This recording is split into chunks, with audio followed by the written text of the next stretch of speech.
잠깐 기도하겠습니다. 사랑해 주님 감사합니다. 주님께서 사랑하시는 우리 신성교회 귀한 교회에 와서 주의 말씀을 전하게 하시니 참으로 감사를 드립니다. 주님, 이 시간 주님께서 저희 각자에게 은혜를 주셔서 주의 말씀의 의미를 잘 깨닫게 도와주시고 깨달은 말씀대로 살아갈 수 있게 도와주시옵소서. 우리 주 예수 그리스도의 거룩하신 이름으로 기도하였습니다. 아멘. 반갑습니다.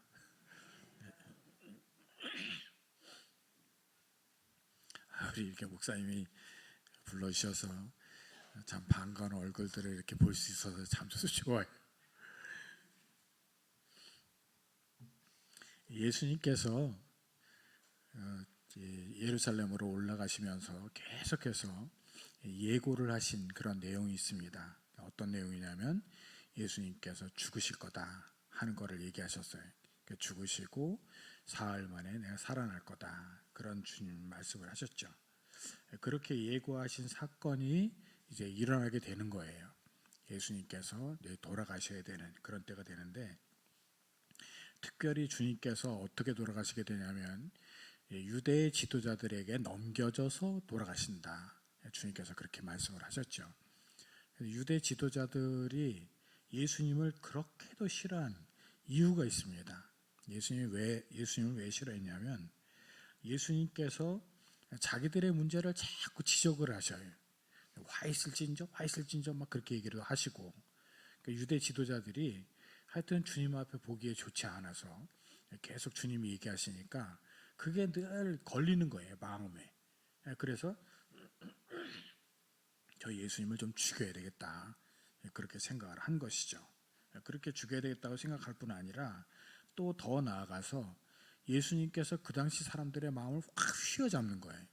그러니까 사람들이 막 다 예수님 그러고 예수님을 많이 쫓아다닌단 말이에요. 그러니까 저 예수님을 그냥 놔두다가는 우리 자리가 위태하겠다, 그런 생각이 든 것이죠. 그래서 질투심도 생기고 시기심도 생기고, 그래서 예수님을 죽여야 되겠다 생각을 한 것이죠. 그렇게 예수님을 죽여야 되겠다고 생각하는데, 예수님을 죽여야 하겠다고 생각하고 예수님 죽이려고 하다 보니까 절기가 걸려요. 이때 이제 어떤 절기가 지금 일어나게 되냐면, 이때가 이제 유월절 무교절이 있는 때입니다. 유월절은 이스라엘 백성들의 애굽의 종살이에서 구원받은 것을 기념하는 그런 절기잖아요. 이거는 니산월 14일이라고 해요. 그리고 이때 어떤 일을 하냐면 유월절 만찬을 위해서 양을 성전에서 잡습니다. 이게 유월절 양을 이제 잡고, 그리고 이 무교절은 또 어떻게 하냐면, 이 무교절은 유월절하고는 다른 절기인데, 유월절 지나고 유월절 이제 만약에 저녁이 되면, 그러면 이제 유월절 지나고 저녁이 되는 그때부터 무교절이 시작이 되어갖고 무교절이 일주일 동안 또 이루어져요. 그런데 이게 유월절에서 무교절하고 같이 연결되어서 쫙 넘어가기 때문에 사람들이 이거를 얘기할 때 그냥 보통 유월절로도 얘기하고 때로는 무교절로도 얘기하고, 그러니까 구분을 안 짓고 그렇게 한단 말이죠. 근데 그렇게 유월절을 이제 지키게 되는데, 이 유월절 때에는 사람들이 굉장히 많이 몰려들어요. 그래서 그 당시에 있었던 그런 학자 중에 요세푸스라는 학자는 그때 한 300만 모였을 거다, 그렇게 예상을 합니다. 300만. 그리고 또 다른 그런 학자, 이제 이건 지금 현재 그런 신학자인데, 그런 신학자인 예레미야스는 한 18만 정도 모이지 않았을까, 그 생각을 해요. 18만이든 300만이든 굉장히 많은 사람들이 모이는 것이죠.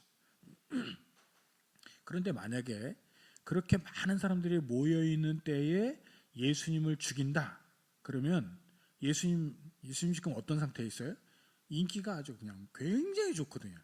인기가 굉장히 좋으니까 만약에 인기가 좋은 예수님을 죽인다 그러면 자기들이 이제 위험해지기가 쉽단 말이에요. 예수님을 요때 죽인다고 하고 막 예수님을 이제 잡고 그러면 사람들이 막 들고 일어나고, 그 들고 일어나면 어떤 일이 생기게 되냐면 로마가 이게 웬 소요냐, 그리고 로마 군이 움직여 갖고 결국은 이스라엘이 무자비하게 탄압을 당할 수가 있어요. 그런 일이 몇 번 있었거든요. 그러니까 탄압을 당한단 말이에요. 그러니까 이제 안 되겠다. 이때는 피하자 한 거예요. 유대 지도자들이 이때를 피하고 예수님을 사람들이 다 자기 고향으로 돌아간 다음에 그때 몰래 잡아갖고 죽이자. 그렇게 이제 결정을 한 것이죠. 이때는 아무 일도 벌이지 말자. 그렇게 한 거예요. 이 사람들이 예수님을 죽이려고 했다가 안 죽이는 이 일이 이제 이 사람들의 생각대로 이루어질까요? 이 사람들의 생각대로 이루어지지 않아요. 왜냐하면 예수님은 이때 돌아가셔야 되거든요. 예수님은 이때 유월절 양으로 돌아가셔야 되기 때문에 사람들이 이때는 피하자, 이때는 하지 말자 그러고 계획을 그렇게 짜고 했지만 그러나 이 사람들의 계획이 이루어지는 게 아니라 하나님의 계획이 이루어지는 거예요. 하나님의 계획이 이루어져야 돼요. 그래서 이 사람들의 계획은 예수님 죽이지 않는 거였지만 이때에 가룟 유다가 예수님을 팔아버리는 사건이 딱 일어난단 말이죠. 누가복음 22장에 보면 가룟 유다한테 사단이 들어갔대요. 사단이 왜 하필이면 이때 들어갔을까요? 이때 예수님 팔아서 예수님이 죽어야 되니까 하나님의 계획, 큰 계획 속에 그 일이 이루어져야 되기 때문에 가룟 유다한테 사단이 들어간 거예요. 사단이 가룟 유다가 난 사단 들어오는 거 싫어 그러는데 그냥 막 파고 들어갔을까요? 그렇게 하지 않죠. 사단은 항상 우리들이 그 마음을 열어줄 때 들어간단 말이에요. 근데 가룟 유다가 이때 마음을 열어서 결국은 사단이 들어가서 가룟 유다가 예수님을 팔려고 생각한 것이죠. 그래서 이 당시에 대제사장들 이런 사람들한테 가갖고 내가 예수님 팔려고 그러는데 어떻게 해주겠냐, 어떤 값을 얼마나 쳐주겠냐, 뭐 이러면서 예수님 팔아넘기는 그런 사건이 일어나게 되는 것이죠.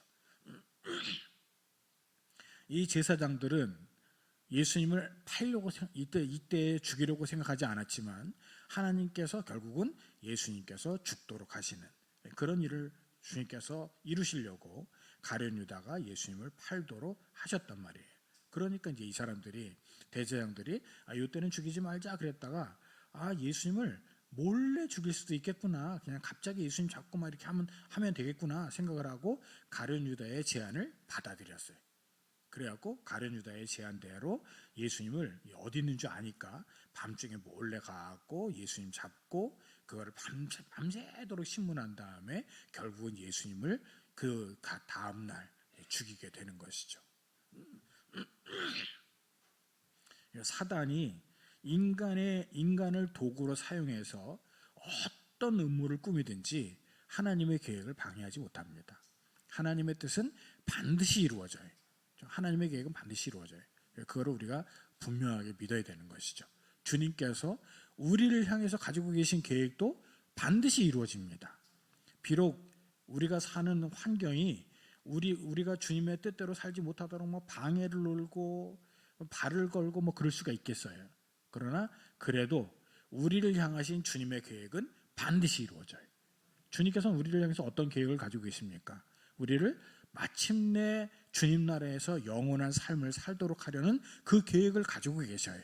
그 계획을 분명하게 이루실 거란 말이에요. 그거를 오늘 말씀을 통해서 보여주고 계시는 것이죠. 하나님의 뜻은 역사의 주인공이신 예수님을 중심으로 하나님이 정하신 때 반드시 이루어진다. 그거를 생각하고 주님께서 우리의 삶을 이끌어 가시는 대로 그대로 순종하면서 사는 그런 주의 백성들이 되시기를 바랍니다.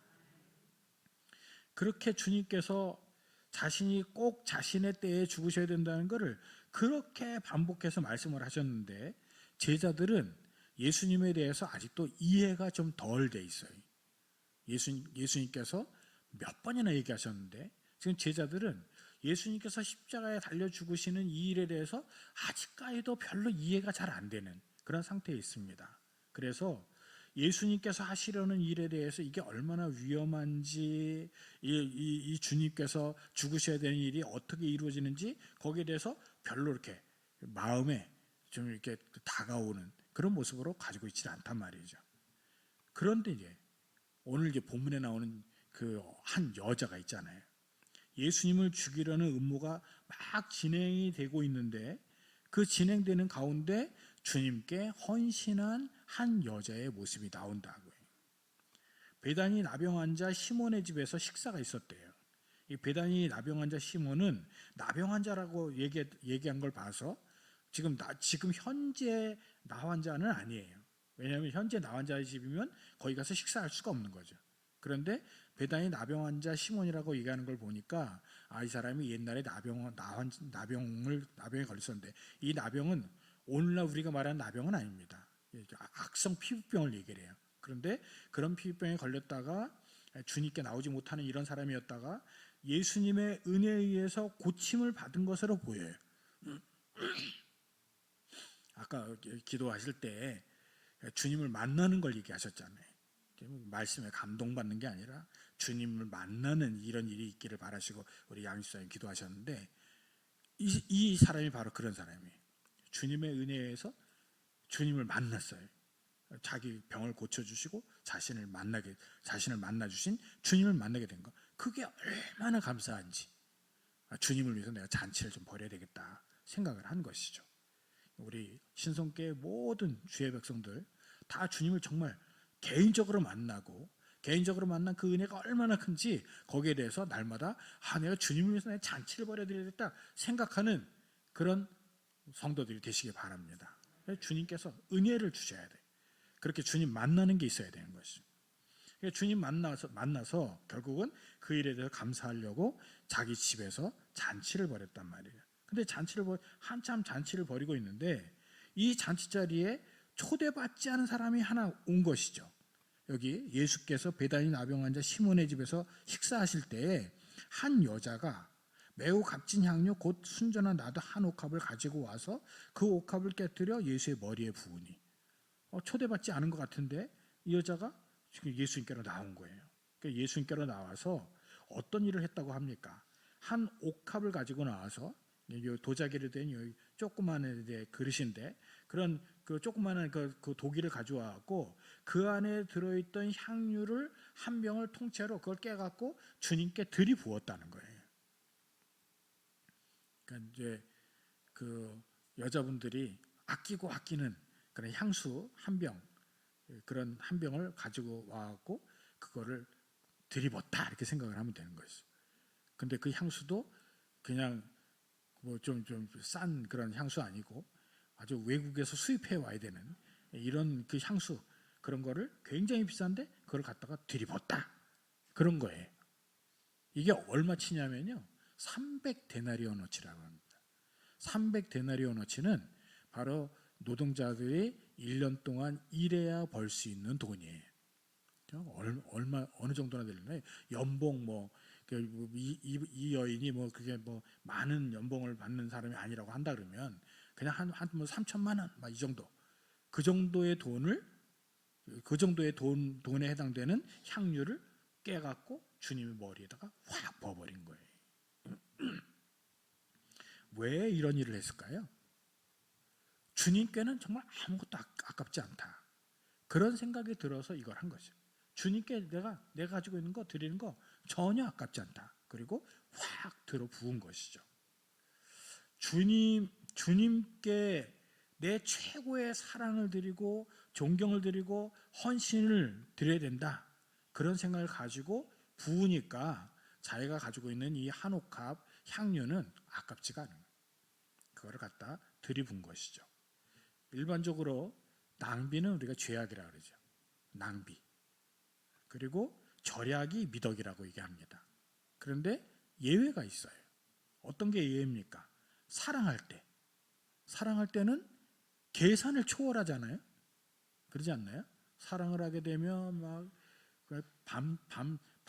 밤늦게까지 시간을 써요. 그리고 돈도 아깝지 않아요. 다 갖다 써요. 그러면서 만나고 그러잖아요. 저희 이제 둘째가 지금 한창 연애 중인데 낭비라고 볼 수는 없죠. 그냥 시간도 아주 굉장히 오래도록 그렇게 같이 이제 있으면서 이 얘기 저 얘기 하고 그러고 이제 들어오는 것 같아. 그렇게 하고 필요한 것도 자기 버는 것도 막 갖다 만나는데 쓰고 안 아까워요. 그러니까 사랑은 계산을 초월한단 말이에요. 사랑은. 그러니까 이 여인이 주님 앞에 이거 분 거는 바로 예수님에 대한 사랑 때문에 그런 거예요. 사랑 때문에. 예수님 사랑하시나요? 예수님 사랑하면 이 낭비가 아니에요. 이거는 거룩한 낭비가 되는 것이죠. 가룟 유다는 예수님을 배신한 대가로 몇 푼의 돈을 받게 되겠죠. 그런데 이 여인은 예수님 후원하는 일에 자기 소유 전체를 아낌없이 드리는 거예요. 어떤 보상을 바라거나 사람들의 칭찬을 기대한 것도 아니에요. 이름도 안 나와요, 여기. 그냥 그 어떤 여자가 지금 온 거잖아요. 한 여자가 와. 이름이 한 여자가 아니에요. 그냥 그냥 한 여자예요. 한 여자. 이름도 안 나와요. 근데 이름이 안 나와도 괜찮아요. 내 이름이 성경책에 그냥 한 여자로 나와도 괜찮아요. 그냥 난 주님께 그냥 드리부면 난 그건 감사하는 거예요. 그걸로 난 정말 주님에 대한 사랑을 표현하겠다. 그런 것이죠. 들이붓는 거죠.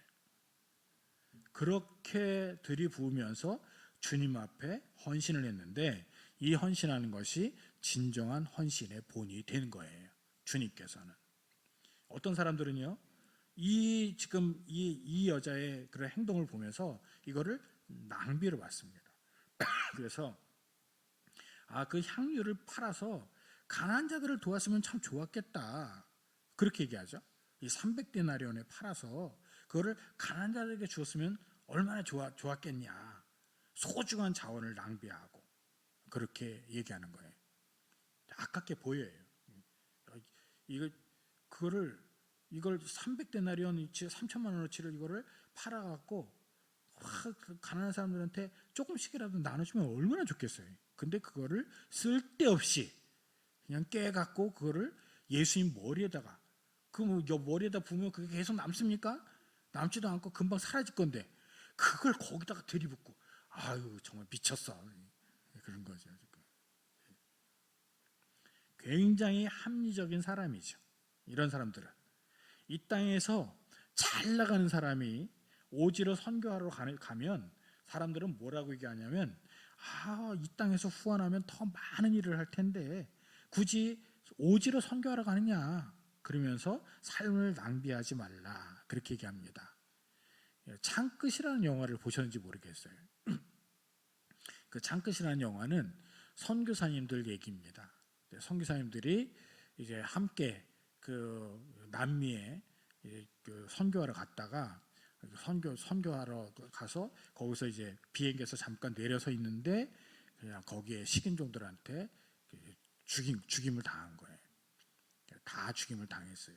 그 중에 한 선교사님이 짐 엘리엇이라는 선교사님인데 이분이 이 네 분이 다 젊은 분들이에요. 그런데 이 28살짜리인 짐 엘리엇이 그렇게 아마존 정글에서 순교를 하게 됐는데 이 굉장히 좀 이렇게 이 사람들이 그 미국 사회에서 좀 이렇게 좀 사람들이 좀 알아주지 않을 그런 사람들이 아니고 그 당시 학교에서 굉장히 수재들이었던 그런 사람들이에요. 그런데 그런 사람들이 가고 선교하다가 이렇게 죽으니까 이제 신문에서 굉장히 비판을 했어요. 이 사람들에 대해서. 그러면서 뭐라고 얘기하냐면 이 얼마나 불필요한 낭비인가.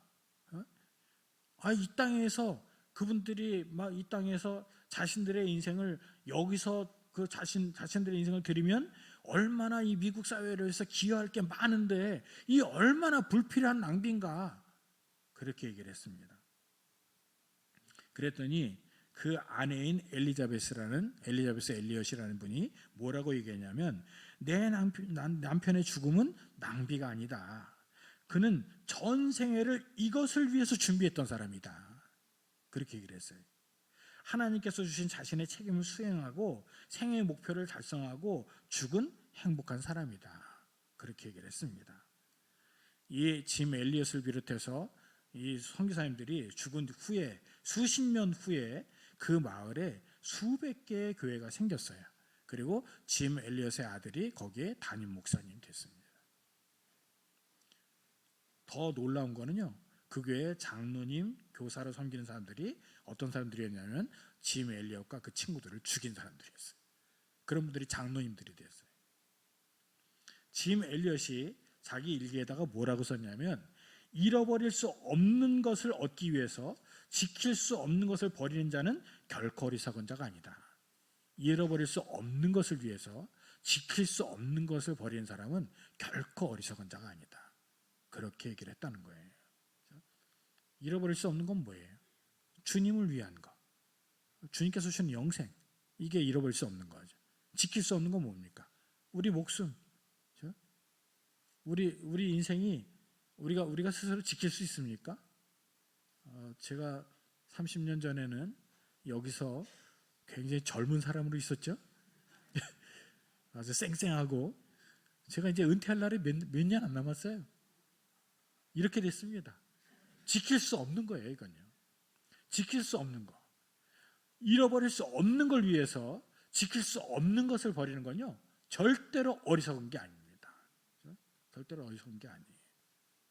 오늘 베드로 전도회 저하고 같이 이제 우리 신성교회에서 하실 때 다 젊은 분들이었잖아요.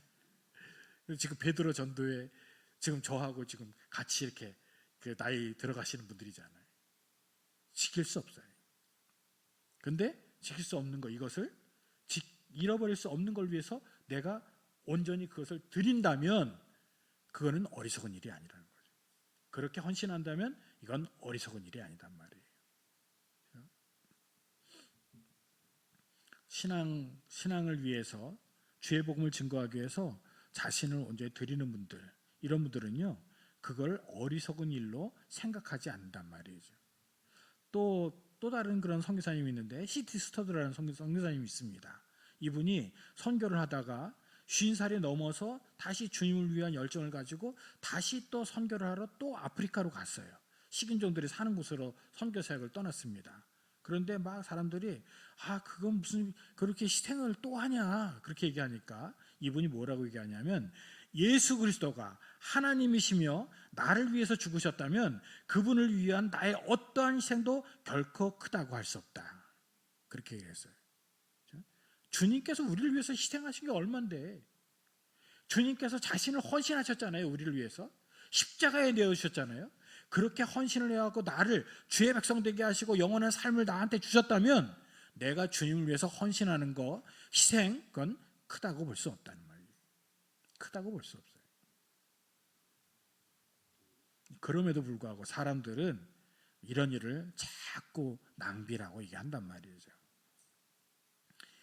우리 그 TV 프로그램 중에 어떤 사람이 자신의 그런 삶을 위해서 막 투자를 하는 그런 프로그램들이 많습니다. 그 중에는 이제 어떤 서민갑부 뭐 이런 그 프로그램도 있어요. 자신의 그 목표를 위해서 자신의 인생을 막 들여갖고 열심히 거기에다가 자기 인생을 다 쏟아부어요. 그러면 그런 사람들을 향해서 우리가 어떻게 합니까? 참 잘한다. 어떻게 저렇게 인생을 그냥 한 외골수로 막 정말 저렇게 파고들고 거기다 자신을 드리냐, 그래서 박수를 쳐요.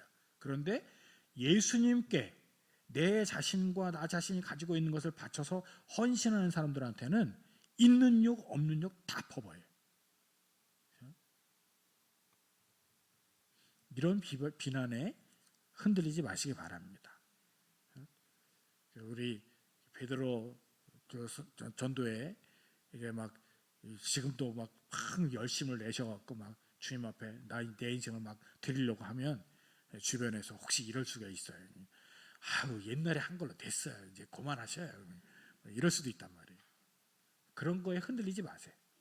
그런 거 흔들리지 마세요. 우리가 주님께서 우리를 이 땅에서 우리를 불러가실 때까지는 우리 삶을 언제나 헌신해야 돼요. 언제나 드려야 됩니다. 그거 흔들리지 마세요. 그런 말이에요. 주님의 죽으심을 위해서, 복음을 위해서 헌신하는 것은 이 땅에 어떤 것보다도 귀하다. 그거를 꼭 아셔야 되는 것이죠. 주님 말씀하십니다. 주님의 이름으로 구제하는 것, 가난한 사람들을 위해서 하는 것, 이거는 교회가 해야 될 굉장히 중요한 일이에요. 이웃에 대한 관심을 갖는 거 굉장히 중요한 일입니다. 그러나 가난한 자들을 가난한 자들에 대해서 관심을 갖는 거 우리 교회가 분명하게 해야 될 일이지만 그것보다 더 중요한 건요 뭐냐면 주님을 위해서 하는 거예요. 주님을 위해서 하는 거예요. 가난한 자들한테 복음이 복된 소식이지만 그게 복음이 핵심이 아닙니다. 가난한 자들이 복음의 핵심은 아니에요. 교회는 정말로 해야 되는 게 뭐냐면 바로 예수님을 이 땅에서 어떻게 드러내야 되는 거예요. 예수님께서 우리를 위해서 어떻게 죽으셨는지 그 십자가를 드러내는 게 우리가 해야 될 일이에요. 예수님의 십자가를 드러내갖고 이 땅에 소망 없이 사는 사람들한테 주님께서 가지고 계신 그 소망을 전해주는 게 우리가 해야 될 일이에요. 그게 1번입니다. 그리고 나서 이웃을 사랑하는 것도 해야 되는 거죠. 그런데 이웃을 사랑하는 것 때문에 예수님께 드리는 것을 비난한다, 원망한다. 그러면 그거는 말이 안 되는 것이죠. 가난한 사람은요, 남아있는 제자들이 마음만 먹으면 언제든지 할 수 있어요. 그러나 예수님 며칠 후면 죽음을 당하시는데 예수님을 위해서 하는 일은 이거는 언제나 할 수 있는 게 아니에요. 예수님께 향유를 붓는 일은요, 요번이 아니면 다시는 할 수 없는 일이에요. 가난한 자들은 항상 곁에 있기 때문에 기회가 되면 내가 기회가 생기면 돌보겠다. 이런 핑계를 대면 안 되지만 주님을 향한 경배보다 더 앞서서는 안 된다는 거예요. 주님을 위해서 일할 수 있는 거는요. 그건 주님께서 주시는 기회 때 할 수 있는 거예요. 네, 그렇게 주님을 위해서 준비하는 이 여인의 좋은 일을 내 그랬던 관심사에 맞추어서 가로막고 책망하는 거 이런 건 바르지 않다 하는 것이죠. 그래서 예수님 말씀하십니다. 이 여인이 딱 내 장례를 준비하는 그런 일을 하는 거다. 아주 딱 적절하게 진심으로 감사하면서 힘을 다해서 나를 섬기는 거 잘하는 일이고 이건 내 장례를 준비하는 거다. 그렇게 말씀을 하는 것이죠. 이 예수님의 원수들이 조금 아까 말씀드린 것처럼 예수님 요때 죽일 거라고 생각 못했어요. 그런데 갑자기 예수님을 십자가에 못 박아 죽이게 되는 일이 생기게 되는 거잖아요. 그러니까 제자들도 이때 미처 준비하고 있지 못했단 말이에요. 예수님 죽음과 장사를 준비하지 못하고 있었단 말이에요.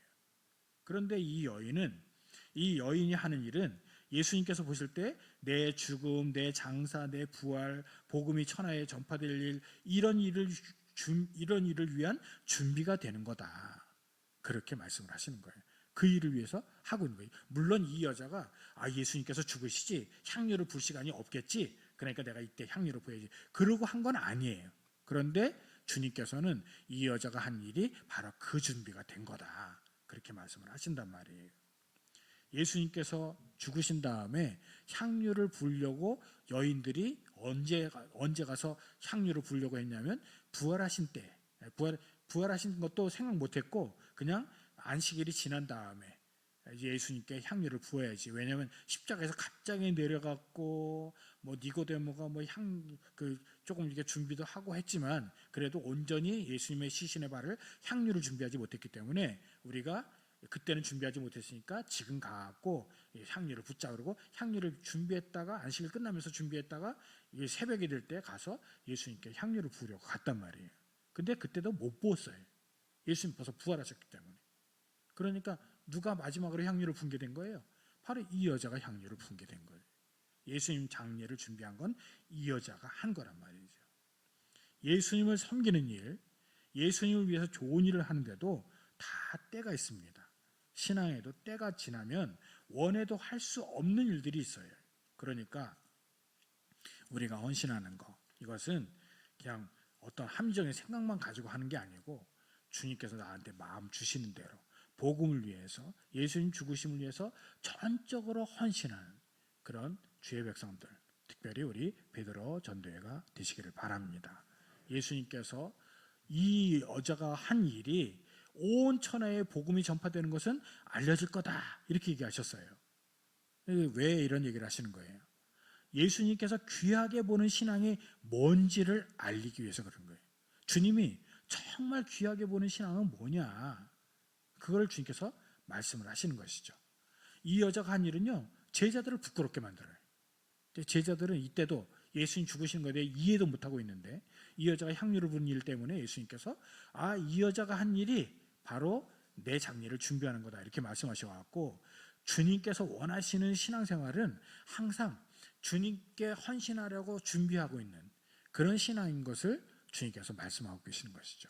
우리 베드로 전도회뿐 아니라 우리 신성교회에는 모든 주의 백성들 항상 주님 앞에 어떻게 나를 드릴까? 주님께서 나를 위해서 자신을 헌신하고 그렇게 기쁘게 나를 위해서 주신 것처럼 나는 어떻게 주님께 나를 드릴까? 늘 생각하면서 주님 앞에 헌신하는 그런 주의 백성들이 되시기를 바랍니다. 우리는요, 각자가 다 가지고 있는 옥합이 있어요. 이 여인만 옥합을 가지고 있는 게 아니라 우리들도 다 옥합이 있습니다. 그 옥합을 어디다 쓰느냐가 다른 것뿐이죠. 그런데 그 옥합을 주님을 위해서 사용하는 그런 주의 종들이 되시기를 바랍니다. 주님을 위해서 내가 가지고 있는 그런 옥합을 들여서 온전히 이 신성교회가 이 신성교회 우리 성도들 한 사람 한 사람이 그 깨뜨린 그 옥합 때문에 신성교회가 주님 안에서 점점 부흥하고 이 신성교회를 통해서 예수님께서 계속해서 알려지는 그런 은혜의 역사가 계속 이루어지기를 바랍니다. 기도하겠습니다.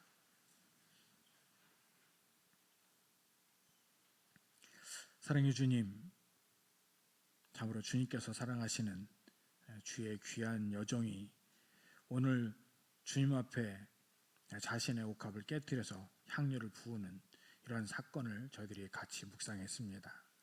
주님, 저희들도 각자 가지고 있는 그런 옥합을 사용해서 주님께서 주시는 기회의 때에 늘 그것을 깨뜨려서 주님의 영광을 드러내는 귀한 종들 될 수 있게 도와주시옵소서. 우리 베드로 전도회뿐 아니라 모든 우리 신성교회에 있는 성도들이 정말 주님 앞에 자신들을 헌신하고 거룩한 낭비를 하는 걸 통해서 주님을 드러내는 그런 교회가 되게 하시고, 더 나아가서 바로 그런 거룩한 낭비를 통해서 교회가 계속 부흥하는 역사가 있게 도와주시옵소서. 우리 주 예수 그리스도의 거룩하신 이름으로 기도하였습니다. 아멘.